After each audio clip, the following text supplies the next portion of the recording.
Olá, tudo bem? Eu sou o professor Matheus Coraça, sou professor de História e de Projeto de Vida aqui da Rede Estadual do Espírito Santo. Na nossa aula de mais um dos temas integradores, que você já sabe do que se trata. São temas, então, referentes à nossa realidade, ao nosso cotidiano e que impactam não só a vida estudantil, mas também a nossa vida social e a nossa formação enquanto indivíduos e seres humanos. Na aula de hoje, então, vamos falar um pouquinho sobre conhecimento, trabalho e poder. Vamos lá? Pois bem, pessoal, falar em conhecimento, trabalho e poder são três conceitos muito complexos que demandariam para a gente muito tempo para explicar e perceber as origens históricas, sociológicas e as nuances de cada um desses conceitos. É evidente que nós não teremos tempo para isso tudo. Então, fiz um pequeno recorte nessa aula em que falaremos aí sobre como que esses conceitos se atrelam à nossa realidade de trabalho atual, a realidade que você muitas vezes já pode estar vivenciando, o como que o conhecimento e o poder se associam ao trabalho. O trabalho pode empoderar, né, e o conhecimento como uma ferramenta fundamental para desenvolver um bom trabalho. Então vamos começar bem devagarzinho, bem tranquilo, pelos objetivos dessa aula. Acompanha lá comigo, olha só. Primeiro nós vamos compreender o trabalho como uma possível fonte de realização pessoal e social e também como um gerador de dignidade ou de status perante a sociedade. Além disso, vamos destacar o conhecimento e a especialização como fatores essenciais ao sucesso e à ascensão nas carreiras profissionais, ou seja, entender o conhecimento, a especialização, né, a geração ali de valores e de conceitos e conteúdos como algo importante para que você cresça, ascenda na sua carreira profissional. E por fim, nós vamos contribuir para o entendimento do conhecimento e do trabalho como formas de empoderamento, um termo que está na moda aí, né? Individual e coletivo. O que é empoderar? É dar poder, é dar autonomia para as pessoas. Então, muitas vezes, o conhecimento e o trabalho são fundamentais para que as pessoas tomem a rédea das próprias vidas e, portanto, se empoderem. É justamente sobre isso, então, que nós vamos falar nessa aula de hoje. Para começar, nós precisamos entender a noção de trabalho atual. Em outro momento, vocês já devem ter visto, por exemplo, que o conceito de trabalho tem uma história. E essa história do conceito ela vai se modificando com o passar dos séculos. Às vezes ele começa com uma visão negativa, a visão de um trabalho que é sofrimento, depois passa para uma visão relativamente mais positiva, até chegar na nossa visão atual do trabalho como algo fundamental ao nosso crescimento e ao nosso desenvolvimento. Então eu tentei cercar uma visão sociológica mais ampla e apresentar um conceito para vocês. O que seria a noção de trabalho hoje?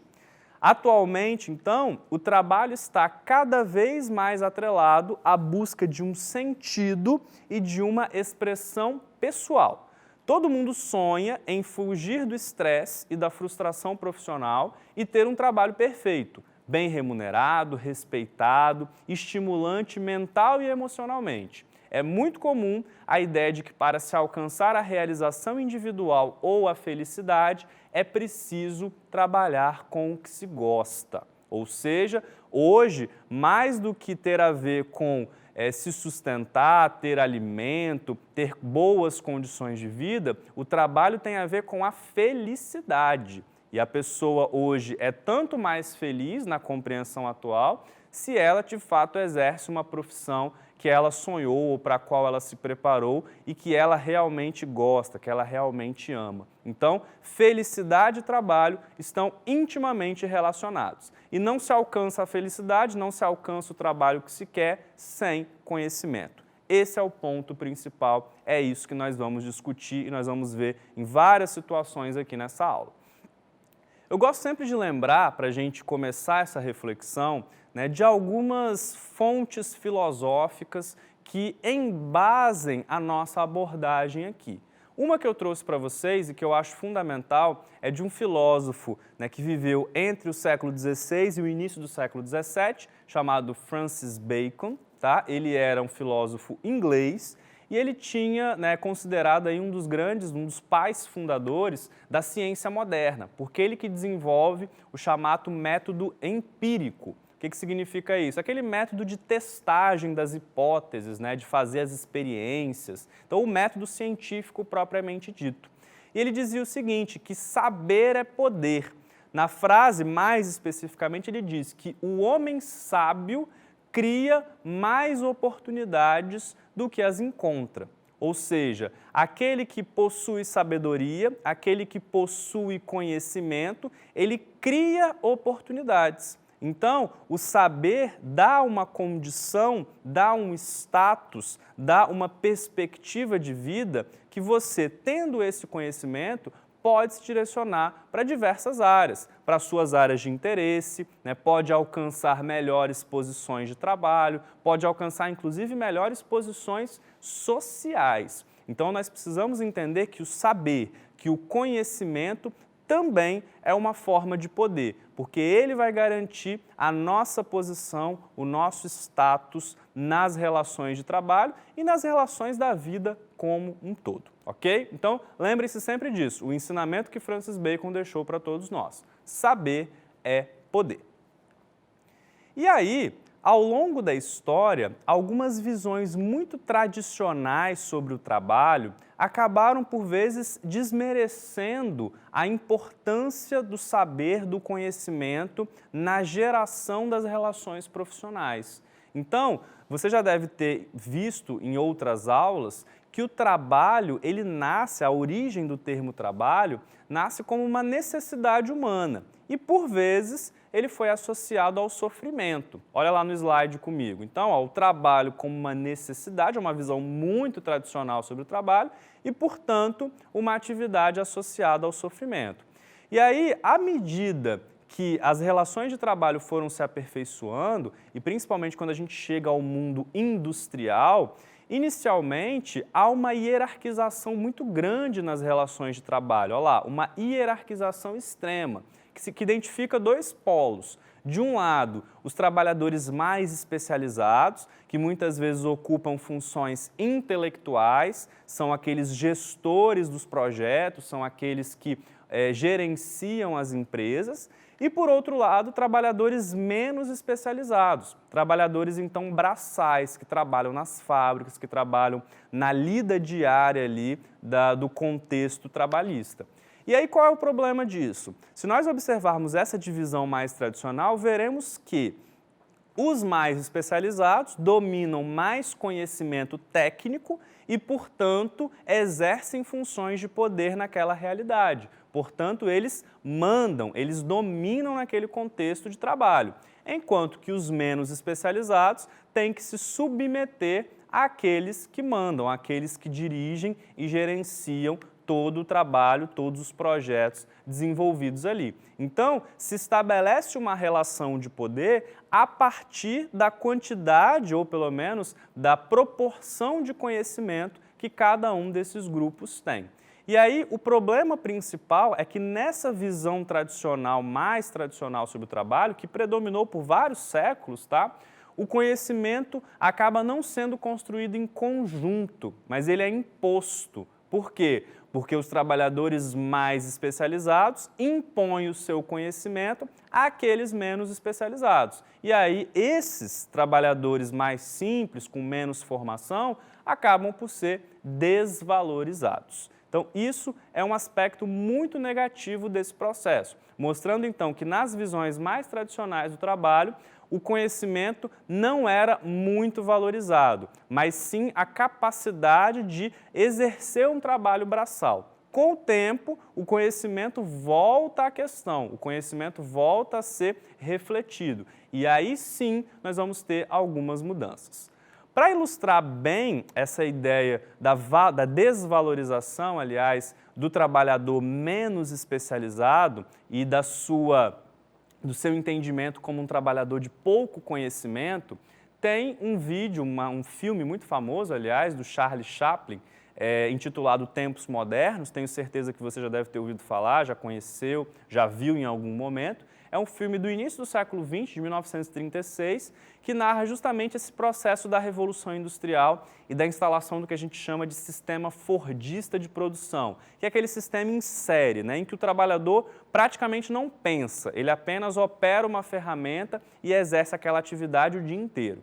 Nessa cena, então, que eu vou apresentar para vocês, ele faz uma crítica bem interessante a esse sistema e que tem tudo a ver com o tema que nós estamos abordando aqui. Vamos ver?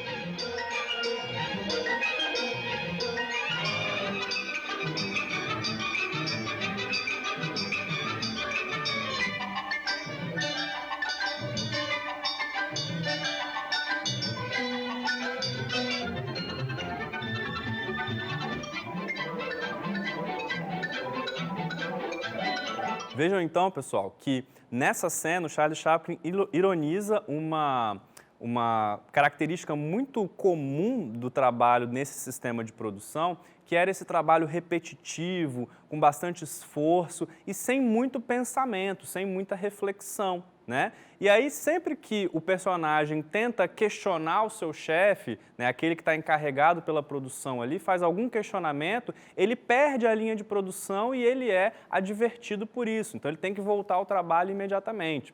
Além de todos os problemas ali de saúde mental e física que esse tipo de trabalho pode gerar, nós temos justamente essa desvalorização do trabalhador braçal, né? A compreensão de que ele não tem conhecimento, ele não domina tecnicamente todas as funções, então ele não tem que opinar sobre nada, ele tem que apenas executar o seu trabalho. Isso é uma visão tradicional, uma visão antiga e que, né, assim, creio que muito positivamente vem sendo superada por visões mais contemporâneas e mais interessantes sobre o trabalho. E é sobre elas que nós vamos falar agora. Veja lá na tela comigo, ó. As visões contemporâneas. Hoje, na nossa realidade atual, o trabalho, então, deixa de ser um sofrimento, deixa de ser apenas uma necessidade e passa a ser um meio de atingir satisfação pessoal e dignidade. O que significa isso? Um meio, então, uma ferramenta, uma forma de ser quem você realmente é, de fazer aflorar as suas potencialidades, a sua essência, de não só te sustentar, ser uma necessidade, mas te proporcionar qualidade de vida. É a isso que o trabalho também se refere. E com o passar do tempo, as relações profissionais mais contemporâneas, elas foram tendo não mais aquela hierarquização extrema, mas agora uma hierarquização fluida. Ou seja, os trabalhadores são encarados como colaboradores que concorrem, ou seja, que se ajudam ali para o bom andamento do trabalho e transmitem conhecimentos mutuamente. Ou seja, há uma noção de aprendizado nas relações de trabalho. Uns ensinam para os outros, os treinamentos constantes, né? Os trabalhadores então vão sempre se aperfeiçoando e todos colaborando para o sucesso de algum projeto ou de algum produto. Então vejam que mudou, não é mais aquela coisa eu mando, você obedece, né? Porque eu tenho formação e você não tem. Não, agora há uma construção de conhecimento em conjunto no trabalho. Então é o último ponto aí, ó. O conhecimento passa a ser altamente valorizado. Afinal de contas, grandes ideias são a base de grandes negócios. Se nós olharmos a nossa realidade atual, grandes ideias que foram inclusive desacreditadas no início, hoje se tornaram as maiores empresas do mundo. O Facebook, o Instagram, o próprio YouTube, né, as ferramentas do sistema Google, tudo isso surgiu como uma ferramenta, como ferramentas simples, como ideias muitas vezes desacreditadas, que se tornaram grandes negócios altamente lucrativos e as maiores empresas aí do mundo. Então vejam que o conhecimento, o saber e as ideias, a criatividade são capazes de movimentar relações de trabalho muito mais interessantes do que aquelas tradicionais, ok?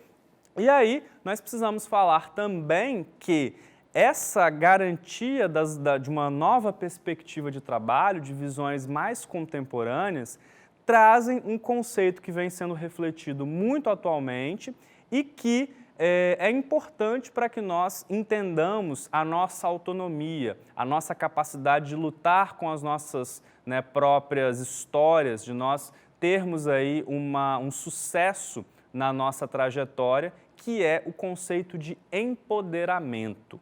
Empoderar significa dar poder, ou pelo menos assumir poder, né, em uma determinada circunstância. Então, nesse caso aqui, quando há trabalho e empoderamento, empoderar é o abandono da passividade, ou seja, você deixa de ser aquele indivíduo, aquele trabalhador passivo, aquele, né, que espera receber a ordem, e passa então a ser protagonista, você ganha no protagonismo. Você vai atrás, você é proativo, você se dedica, você bate as metas. Isso é muito importante. E aí esse termo empoderamento, ele surgiu principalmente no contexto do empoderamento feminino. Vocês já devem ter ouvido falar, dar mais poder, mais participação e mais representatividade para as mulheres no mercado de trabalho. Isso, de fato, é essencial. Mas aqui eu ainda estou falando de um empoderamento mais amplo, de que todos podem ser senhores das suas próprias vidas, podem ser senhores dos seus próprios destinos e fazer do trabalho uma ferramenta, uma condição essencial para que a sua vida se torne melhor. Então, trabalho é poder também e trabalho empodera, junto com o conhecimento. O trabalho e o conhecimento caminham unidos aí para que você se empodere e tenha muito mais desenvolvimento, tenha muito mais tranquilidade, muito mais riqueza, né, e muito mais experiência nas suas vidas. Esse é o ponto principal. E aí, ainda falando sobre o trabalho e o empoderamento, eu tracei aqui algumas estratégias de como que as empresas e também os indivíduos que trabalham nelas, os colaboradores, podem valorizar essa relação entre trabalho e empoderamento, ou seja, aliar conhecimento e trabalho e dar poder de decisão, poder de criatividade aos seus colaboradores. Então, primeiro, valorizar as boas ideias. As empresas, mais do que repetirem, reproduzirem determinados produtos, determinados comportamentos, têm que valorizar aquilo que vem de diferente. Muitas vezes essas ideias novas, essas ideias diferentes, acabam gerando, né, produtos e atitudes e mecanismos que vão revolucionar, às vezes, o mercado ou aquele setor produtivo. Então é importante dar ouvido, né, acolher essas boas ideias e, às vezes, se elas não forem tão boas, amadurecê-las. Isso é um ponto importante quando a gente trata de trabalho e empoderamento.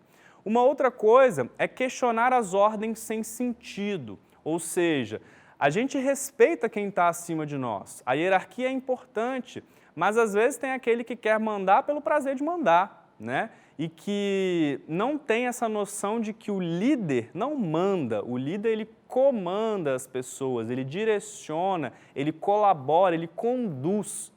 Ele não é aquele chefe autoritário, e sim aquele líder que busca atender os interesses e as necessidades de todos. Isso é muito importante. Outra coisa, evitar demandas que sufoquem os colaboradores. É muito comum, às vezes, trabalharmos em locais que tenham burocracias muito grandes e aí você perde muito tempo do seu trabalho cuidando da burocracia, cuidando da papelada, né, fazendo coisas que às vezes nem são sua função e não tem tempo para ter boas ideias. O trabalho, então, se torna improdutivo, se torna cansativo e as boas ideias fogem de você. Então, um trabalho que empodera é aquele que valoriza a criatividade, que dá abertura para a criatividade, para o pensamento coletivo, né, e que não sufoca os trabalhadores, os colaboradores com demandas às vezes excessivas. E por fim, né, para dar esse elo, aí, dar esse fechamento nessa relação entre trabalho e empoderamento, é importante que as empresas, que os profissionais propiciem a construção de conhecimento no ambiente profissional.